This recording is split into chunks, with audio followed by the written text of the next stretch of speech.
Hello guys, നമ്മളെപ്പോൾ ഫൈറ്റിലൊക്കെ പോയാലും ആളാന്ന് കരുതി നമ്മൾ പോവും. പക്ഷെ അപ്പോഴായിരിക്കും അവിടെ നമ്മൾ മനസ്സിലാക്കണം അവിടെ ഒരാളല്ല രണ്ടുപേര് കാണും. അതുപോലൊരു ഒരു അവസരം എനിക്ക് ഈ മാച്ചിലും കിട്ടി. ഞാൻ ഒരാളാന്ന് കരുതി ഞാൻ പോയത്, അപ്പം തന്നെ പുറകിൽ നിന്ന് എന്നെ അടിച്ച് ഫ്രണ്ടിൽ ആ പാറയുടെ പോലെ തന്നെ ഒരുത്തിന് ഒളിച്ചിരിക്കുകയാണ്. എന്തായാലും ആ ഒരു ക്ലിപ്പ് ഞാൻ ഇതിൻ്റെ ഉള്ളിൽ ആഡ് ചെയ്തിട്ടുണ്ട്. ഇതാണ് ആ ക്ലിപ്പ്. ജസ്റ്റ് എന്തായാലും ഒന്ന് കണ്ടു നോക്കും.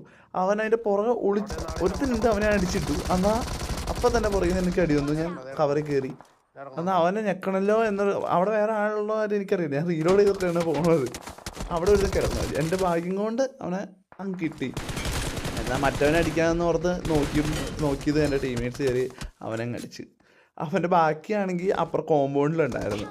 അവരടിക്കാൻ പോകുമ്പോഴത്തേന് ഇവർ രണ്ടുപേരും വീണു. പിന്നെ ചെക്കന്മാർ കുറേ അടിച്ച് ലിറ്റാക്കിക്കൊണ്ട് തൊട്ടാൽ മതിയായിരുന്നു.